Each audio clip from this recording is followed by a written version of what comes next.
mom give you coffee to help you settle down when you were little, or perhaps gave you some to help you fall asleep more readily?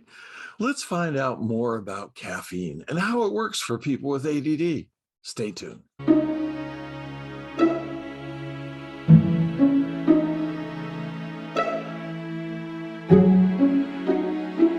Hi, this is G.H. Glade for Coaching ADD and Caffeine. Caffeine is the most widely used psychoactive substance in the world. About 80% of people use caffeine regularly, but here in the United States, we bump that up to 90%. Here in Seattle, considered ground zero for the coffee revolution, you can come and see the original Starbucks. And we have the iconic gum wall right down the street from the original Starbucks. Because as any coffee aficionado knows, you got to get rid of your gum before a cup of hot Joe. Why do we like it so much? First of all, it stimulates the nervous system and boosts dopamine production. Dopamine, it's that pleasure chemical we all know and love, whether we realize it or not. Both of these help the body with movement, attention, and focus.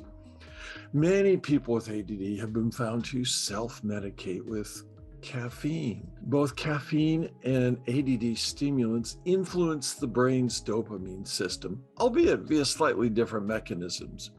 Some experts believe it's reasonable to experiment with caffeine as a way to help curb your ADD symptoms. Although there are some crucial things to consider, such as the dose, whether you take medication, and the severity of your ADD. Just because it's a stimulant and affects dopamine, it doesn't mean that it's necessarily as helpful as the medications that are prescribed for ADD. So how does caffeine work? First and foremost, as we said, it's a mild stimulant. It's a stimulant not in the fact that it keeps people awake, but it's a stimulant in that it temporarily blocks adenosine, which is a byproduct of movement. This is a chemical in your body which promotes sleepiness and muscle fatigue, and just blocking that allows us to have a sense of energy and heightened alertness. The downside, it can increase your heart rate. It's like a stimulant standing on the shoulders of a stimulant if you take medications with it. Sometimes it has a synergistic effect. That, simply explained, is 2 + 2 = 5. It can lead to higher level side effects for medication. But caffeine has other benefits. There are over-the-counter medications that use caffeine to increase the effectiveness of painkillers, things that help drugs take effect faster. It is a frequent component to over-the-counter migraine medications. The downside is that caffeine can have lots of side effects.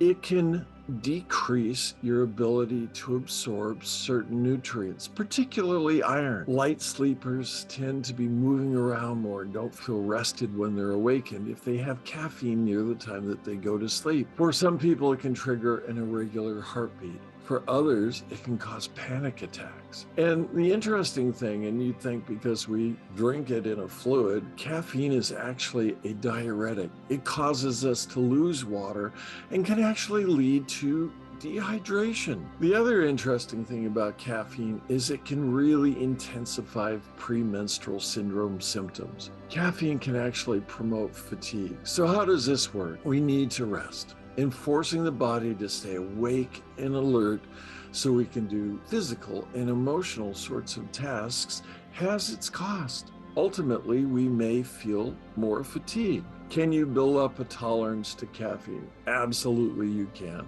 And what this means is you need more to actually feel the effect of caffeine.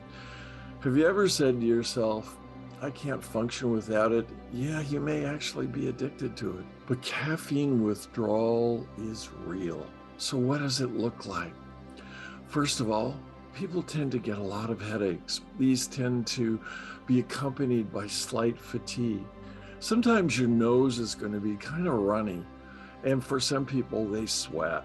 Other times you may just be aware of increased tension. So caffeine is a really mixed bag. It's interesting when I assess somebody for ADD, I always ask, how much caffeine do you drink? And oftentimes I get people rolling their eyes and saying, oh, I drink a lot of caffeine. Starbucks actually ups the caffeine level quite purposefully in their coffee because they know people are attracted to it. If you are drinking a lot of caffeine, and certainly anything over 20 ounces in the morning, yeah, it might kind of raise a flag.